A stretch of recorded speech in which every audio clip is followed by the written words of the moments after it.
அடுத்ததாக ஈரோடு மண்டல ஜமாஅத் உலமாவினுடைய செயலாளர், செயல் வீரர், நமது பாசத்திற்குரிய ஆலிம் மௌலானா மௌலவி ஹஃபீத் ஆலிம் தாவூதி ஹசன் அவர்கள் கண்டன உரையை சுருக்கமாக வழங்கிட அன்புடன் கேட்டு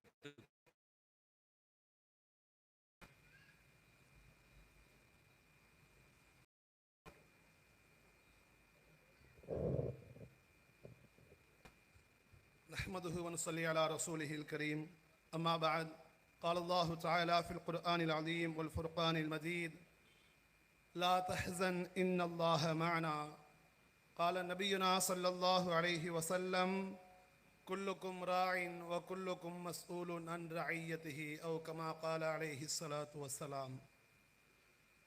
எல்லா புகழும் அல்லாஹ் ஜல்ல ஷானுஹு தஆலாவிற்கே உரித்தாகட்டும்.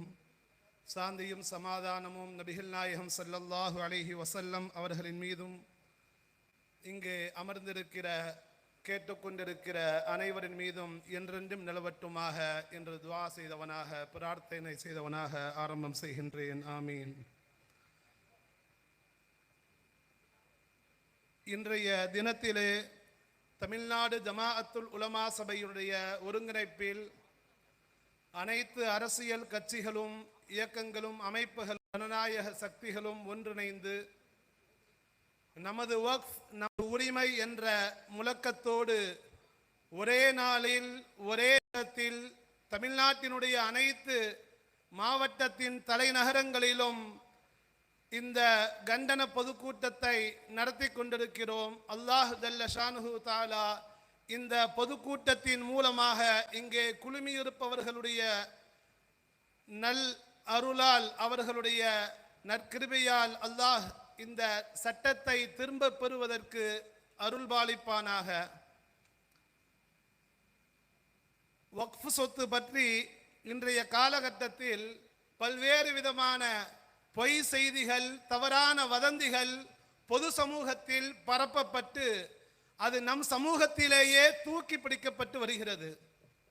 என்ன வதந்தி என்று சொன்னால், இந்தியாவிலேயே அதிக சொத்து மதிப்புடையதாக ரயில்வே, இராணுவம், மூன்றாவதாக வக்ஃப் இருப்பதாக ஒரு வதந்தி பரப்பப்பட்டு வருகிறது. இது உண்மையிலேயே ஒட்டுமொத்த இந்தியாவில் வக்ஃபினுடைய சொத்துதான் மூன்றாவது இடத்தில் உள்ளதா என்று சொன்னால் கண்டிப்பாக இல்லை என்பது உண்மையான கள தகவல்களாக இருக்கின்றன.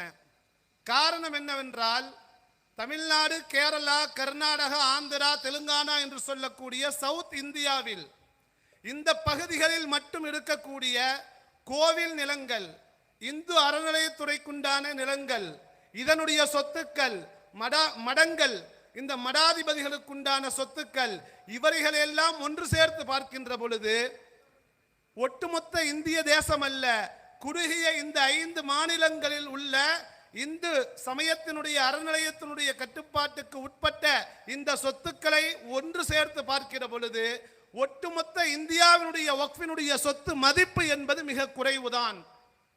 அப்படியானால் ஒட்டுமொத்த இந்தியாவினுடைய இந்து மக்களுடைய கோயில் நிலங்கள், கோவில் சொத்துக்கள் எத்தனை மடங்கு இருக்கும் என்பதை அவரவருடைய சிந்தனையில் நாம் விட்டுவிடுகிறோம். ஏன் இதை மறைத்து முஸ்லிம்களுடைய வக்ஃபினுடைய சொத்துக்களை பூதாகரப்படுத்தி பரிதுபடுத்தி காட்டப்படுகிறது என்று சொன்னால், இங்கே இஸ்லாமியர்களுக்கும் இந்துக்களுக்கும் மத்தியில் உள்ள ஒற்றுமையை குலைக்க வேண்டும். இஸ்லாமியர்களுக்கும் இந்துக்களுக்கும் மத்தியில் உள்ள இணக்கத்தை நீக்க வேண்டும். இவர்களுக்கு மத்தியிலே ஒரு விதமான தவறான எண்ணங்களை உண்டு பண்ண வேண்டும் என்று சொன்னால் 90% மேல் உள்ள இந்து சமூகத்தினுடைய சொத்துக்களை விட குறைவான எண்ணிக்கையிலே உள்ள இஸ்லாமியர்களுடைய சொத்துக்கள் அதிகம் என்ற ஒரு வதந்தி அவர்களுக்கு மத்தியிலே தீயாய் பரவி தவறான எண்ணங்களை நம் மீது வெளிப்படுத்த ஆரம்பிக்கும். இதுதான் ஆட்சியாளர்கள் செய்த மிகப்பெரிய சூழ்ச்சியாக இருக்கிறது. இந்த சூழ்ச்சியை நாம் முதலில் விளங்க கடமைப்பட்டிருக்கிறோம். எந்த செய்தி வந்தாலும் அதை உடனே ஃபார்வேர்ட் செய்வதுதான் நம்முடைய இயல்பு நிலையாக மாறிக்கொண்டிருக்கிறது.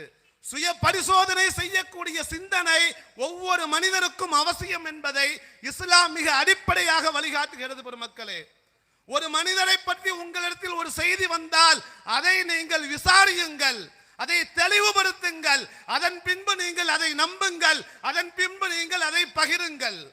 அதை விடுத்து காதுக்கு வந்த செய்திகளை எல்லாம் உண்மை என நம்பி நீங்கள் பரப்புவீர்கள் என்றால் நீங்கள் பொய்யன் என்பதாக மார்க்கம் உங்களை பிரகடனப்படுத்துகிறது. அப்படிப்பட்ட வாழ்வியலில் வந்த இஸ்லாமியர்கள் உண்மையான செய்திகளை தெளிவுபடுத்த வேண்டும், நாம் விளங்க வேண்டும். நாம் சமூகம் என்று சொன்னால் மாறுதட்டிக் கொள்வது நோக்கமல்ல, பெருமை பீற்றிக் கொள்வது அவசியம் அல்ல. நம் சமூகத்தினுடைய பாதுகாப்பு அவசியம். நம் சமூகத்தினுடைய பாதுகாப்பை முன்னிறுத்தி நாம் எல்லா செயல்பாடுகளிலும் நுணுக்கமாக மதிநுட்பமாக செயல்பட வேண்டிய காலகட்டத்தில் வாழ்ந்து கொண்டிருக்கிறோம். பெருமக்களே, இன்னும் சொல்ல போனால் இந்த இந்திய தேசத்தில் அடுக்கடுக்காக இஸ்லாமியர்களுக்கு எதிரான சட்டங்கள் கொண்டு வரப்படுவதனுடைய நோக்கம் என்ன?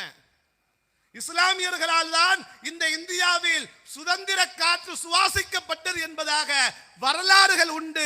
அந்த வரலாறுகள் திரிக்கப்படக்கூடிய காலமாக இருக்கிறது. இந்திய சுதந்திர போராட்டத்திற்காக உலமாக்கள் அணிவகுத்தார்கள். உலமாக்களுடைய அந்த தலைமையின் கீழ் செயல்பட்டுதான் இந்த இந்திய தேசம் சுவாச காற்றை இங்கு நாம் சுழித்துக் கொண்டிருக்கிறோம். அந்த வரலாறுகளை எல்லாம் நீக்குவதற்காக அவர்களுடைய அனைத்து கபறுகளையும் அவர்களுடைய அடக்க ஸ்தலங்கள்லாம் இன்று தோண்டப்பட்டு நீக்குவதற்காக முயற்சிகளை இந்துத்துவவாதிகள் செய்து கொண்டிருக்கிறார்கள். இந்திய நாட்டில் இந்துக்களுக்கும் முஸ்லிம்களுக்கும் மாமன் மச்சான் உறவுதான் எல்லா காலத்திலும் உண்டு. கடந்த மாதத்தில் நீங்கள் ஒரு செய்தியை பார்த்திருக்கலாம். நர்கிஸ்தான் என்று சொல்லக்கூடிய மருத்துவர் ஒரு பிரசவத்திலே ஒரு குழந்தை பிறக்கிறது. அந்த மருத்துவரின் பெயரை அந்த இந்து தம்பதியினர் தன்னுடைய குழந்தைக்கு சூட்டுகிறார்கள். காரணம், பிரசவம் பார்த்த அந்த நர்கிஸ்கான் என்ற இஸ்லாமிய மருத்துவர் அவரை தனக்கு கடவுளாக பார்க்கப்படுகிறது. எங்களை காப்பாற்றி இருக்கிறீர்கள், எங்களுடைய குழந்தைக்கு நாங்கள் நன்றி செலுத்தும் பொருட்டாக அந்த நர்கிஸ்கான் என்ற இஸ்லாமிய மருத்துவருடைய பெயரை சூட்டி அழகு பார்க்கிறார்கள். விளைவு என்ன தெரியுமா? கடந்த மாதம் இந்து அறநிலையத்துறையுடைய ஒரு பொறுப்பில் அதே நர்கிஸ்கான் என்ற இந்து சகோதரரை பொறுப்பிலே போடப்படுகிறது.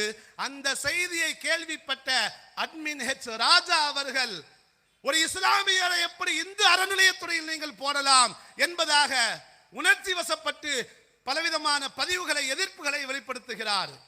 உண்மை வெளிவருகிறது, நர்கிஸ்கான் என்பவர் இஸ்லாமியர் அல்ல, அவர் ஒரு இந்து சகோதரர் தான். அவரைத்தான் இந்து அறநிலையத்துறையில் பொறுப்பிலே போடப்பட்டுள்ளது.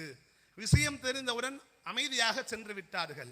இங்கே நம்முடைய கேள்வி என்னவென்று சொன்னால், இஸ்லாமியர்களை இந்து அறநிலையத்துறையில் போடக்கூடாது என்று சொல்கிறீர்களே, அப்படியானால் மத்திய வக்ஃப் கவுன்சிலிலும் ஸ்டேட் வக்ஃப் கவுன்சிலிலும் இஸ்லாமியர்கள் அல்லாத சகோதர சமயத்தவர்களை போடுவேன் என்பதாக அடம்பிடிக்கிறீர்களே, என்ன காரணம்? இங்குதான் இஸ்லாமியர்களை நீங்கள் அழிக்க நாடி இருக்கிறீர்கள். இஸ்லாமியர்களை மட்டுமல்ல, கிறிஸ்துவர்களை, தலித்துகளை, தாழ்த்தப்பட்டவர்களை, சீக்கியர்களை, சமணர்களை, அனைத்து சிறுபான்மை மக்களையும் அழித்து இந்த இந்தியாவை இந்து ராஷ்டிராவாக அறிவிக்க வேண்டும் என முயற்சிக்கிறீர்கள். கண்டிப்பாக இந்து மக்களும் இஸ்லாமிய மக்களும் கிறிஸ்துவ மக்களும் ஒரு தாய் பிள்ளையாக இருக்கக்கூடிய இந்த தேசத்தில் உங்களுடைய எண்ணங்கள் ஒரு துளியும் நிறைவேறாது என்பதை இந்த சபையின் வழியாக நாம் உறுதிமொழியாக கண்டனமாக தெரிவித்து வாய்ப்புக்கு நன்றி கூறி விடைபெறுகிறேன். அஸ்ஸலாமு அலைக்கும் வரஹ்மத்துல்லாஹி வபரகாத்துஹு.